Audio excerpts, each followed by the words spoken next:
Whether Congress should exercise this authority is another question entirely. Sykes v. the United States, Justice Scalia wrote, "It should be no surprise that as the volume of law increases, so do the number of imprecise laws." Right? Ambiguous laws that leaves important details and major questions to unelected bureaucrats. The court is merely doing its job when to say what the law is, and then feign outrage when the court says no. That's not how a democratic republic is supposed to work. Issues with warrant execution. A scene of bureaucratic blunders and high-stakes drama straight out of North Dakota. Picture this. A gentleman from North Dakota takes the stage, and boy does he have a bone to pick. Representative Kelly Armstrong waving his hands, practically fuming, because we're talking about a tragic incident where a man ended up lifeless and an officer was shot. But he's not blaming the rank-and-file law enforcement.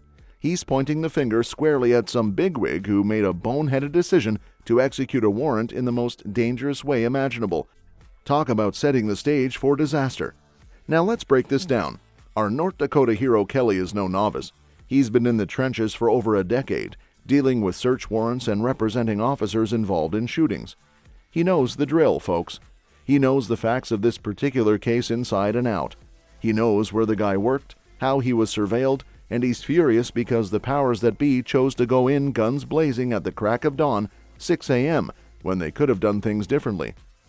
Seriously, who thought that was a good idea? It's like they were trying to make a blockbuster action scene at the expense of everyone's safety. Imagine being this guy, standing there with the knowledge that the warrant could have been executed with much less risk.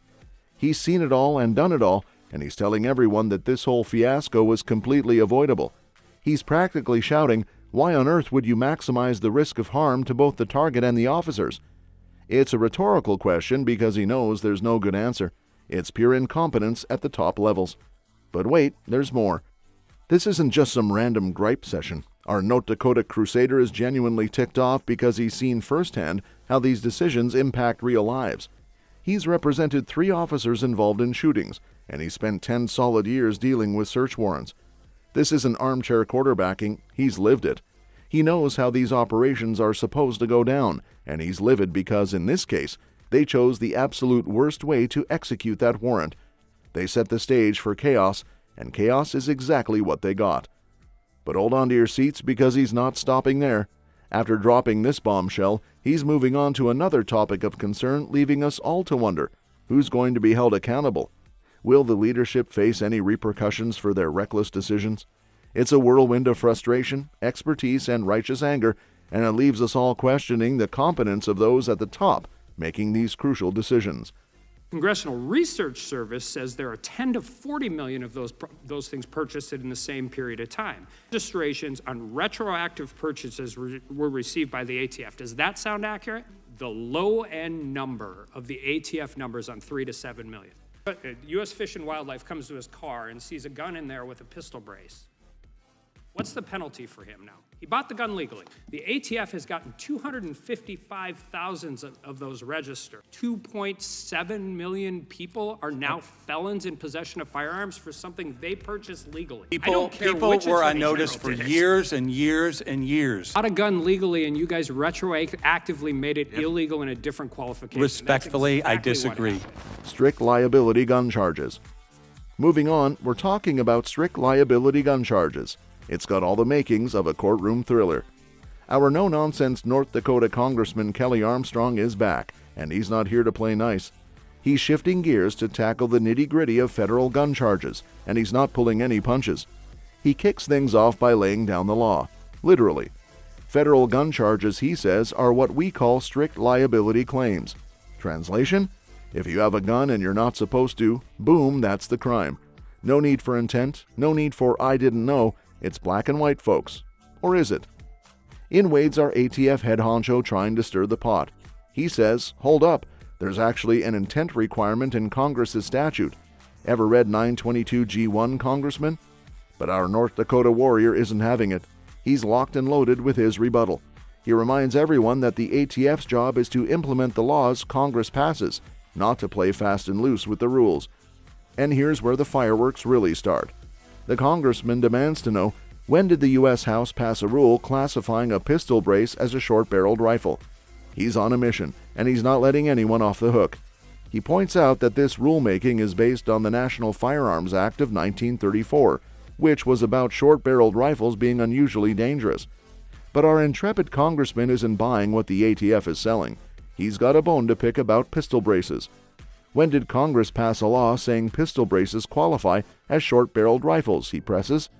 The ATF chief squirms, trying to dodge the bullets, metaphorically speaking, but there's no escape. Our congressman nails it down. Congress didn't pass such a law, and the president didn't sign it. It's like a courtroom drama where the truth finally spills out. The tension is palpable. Everyone's on the edge of their seats as our congressman drops the bomb. The first pistol brace was sold legally in 2012. A guy walks into a store, buys it with no need for a $200 stamp or any federal permission. It was all above board. Fast forward to today, and suddenly, millions of law-abiding citizens are at risk of becoming felons overnight. It's a mic drop moment.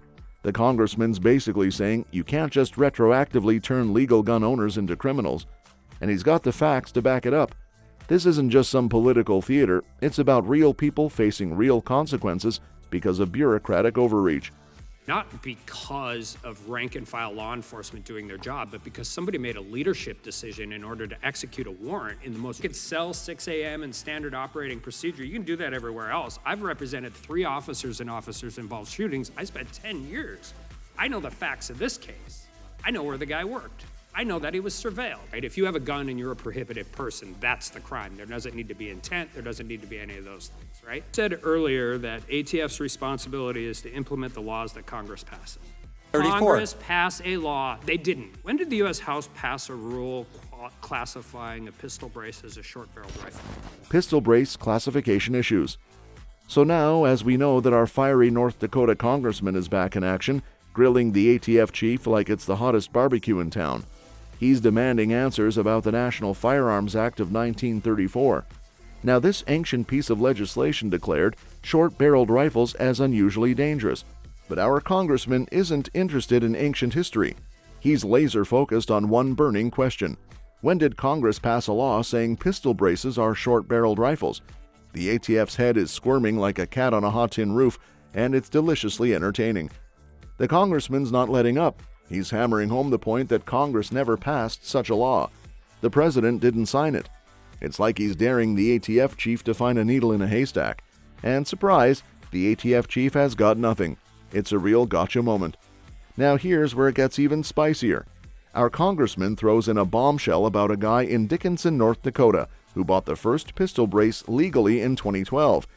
He walks into a gun store, buys it with no need for a $200 stamp or federal permission. It's all above board and totally legal. Fast forward to now, and the ATF is acting like this is some kind of dangerous contraband. The congressman is practically rolling his eyes, and we're all right there with him. The ATF chief tries to wiggle out, mumbling something about different designs and the nuances of individual items. But our congressman is having none of it.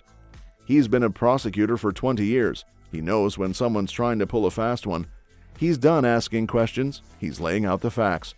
From 2012 to 2023, the ATF estimates that there are 3 to 7 million pistol braces sold with no need for that pesky $200 stamp for a short-barreled rifle. The Congressional Research Service says the number is even higher, somewhere between 10 and 40 million. It's a staggering figure that leaves everyone gobsmacked.